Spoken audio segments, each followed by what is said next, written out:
In this demo, we'll further cement our understanding of how variables act as containers and how you can change the values that live within these containers and the implications of this change.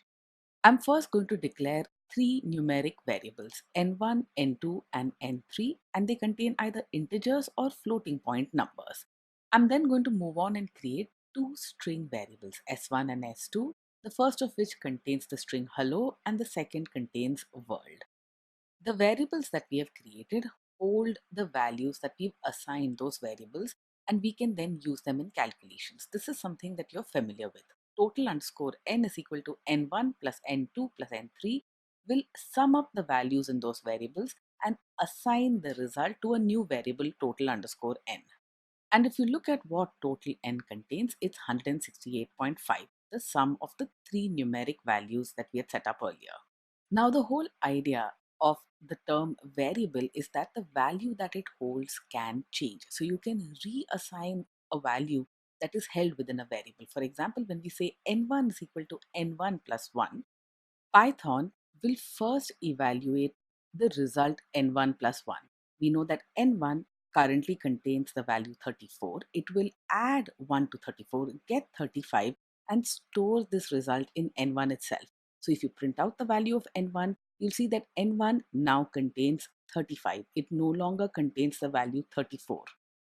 And such operations using variables in Python are extremely common. N2 is equal to n2 plus 10.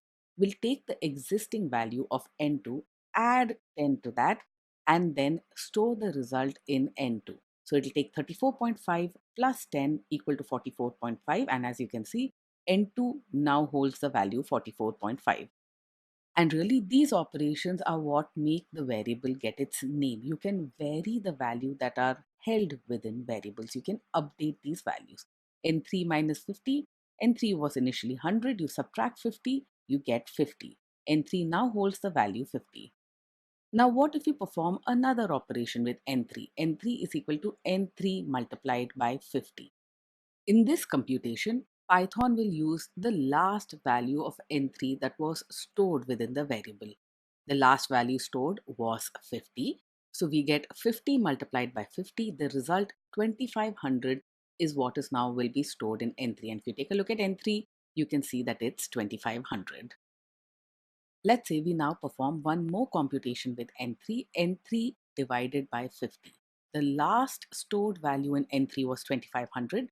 2500 divided by 50 gives us 50. n3 once again contains the value 50. Let's now take a look at some other interesting syntax that Python supports. Let's see if you can figure out what Python will assign to n1 in this situation. The current value that is stored in the n1 variable is 35. We had initially initialized it to 34 and then incremented it by 1.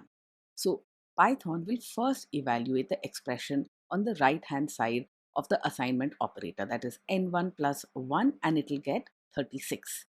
What you might have observed is that the plus equal to operator is not a simple assignment, and the fact is it means addition plus assignment. It means add what is on the right hand side, that is 36, to the current value of n1, which so far is still 35. So it adds 36 to 35, and the result is stored in n1. That is what the equal to refers to in the plus equal to.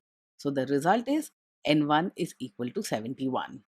Evaluate the right hand side, get the result, add the result of the right hand side to the value in the left hand side, and store the result in the left hand side once again. Let's see a slightly simpler variation of the addition plus assignment to drive the point home. N2 plus equal to 10. The current value of N2 is equal to 44.5. And on the right hand side, we only have 10. So we take 10, add that to the current value of N2 and store the result in N2. So 10 plus 44.5 is equal to 54.5. N2 now has the value 54.5 stored within it. The use of the arithmetic operation in combination with the assignment operator extends to other arithmetic operators as well, such as multiplication or division. N3 multiplied by equal to 50 takes the current value of N3, multiplies it by 50, and stores the result in N3. So N3 is now 2500. The value stored in N3 is now 50. Let's try the division equal to operator. It takes the current value of N3. The last stored value in N3 is 2500. So 2500 divided by 50 stored the result in N3, and N3 is now equal to 50 once again. The combination of an arithmetic operator with an assignment operator is often used as a shortcut in Python, and this is something you should be familiar with. We've seen that the arithmetic operator plus can be used with strings as well. Here, S1 plus S2 will combine hello plus world, and the result is a concatenated string hello world that is stored in the concat underscore string variable. We'll now perform a computation that changes the value that is stored in S1. S1 is equal to S1 plus Yoo-hoo. S1 was initially hello. We concatenate Yoo-hoo to get hello Yoo-hoo. This is what is now stored in the S1 variable. Let's perform a similar computation with S2. S2 is equal to S2 plus Yippee. S2 was initially world. We concatenate Yippee to the end of S2, and S2 is now currently world Yippee. We'll now assign the current value of S1 to a variable called new underscore S1. This is an entirely new container, an entirely new variable. New S1 contains the current value of S1, which is hello Yoo-hoo. Now you assigned new S1 to the original value of S1, and let's say you change the value that is stored in the S1 variable, you set it to some other string. Now S1 is equal to some other value. Now, when you take a look at the contents of new S1, you want to see what value is held within it. You'll find that it remains unchanged. It continues to be hello Yoo-hoo. This is the value that we had assigned to new underscore S1. So even if we had changed S1, the variable that was created using the last value of S1 continues to hold this last value, hello Yoo-hoo. In order to understand this point more clearly, let's see this with another variable, the numeric variable n3.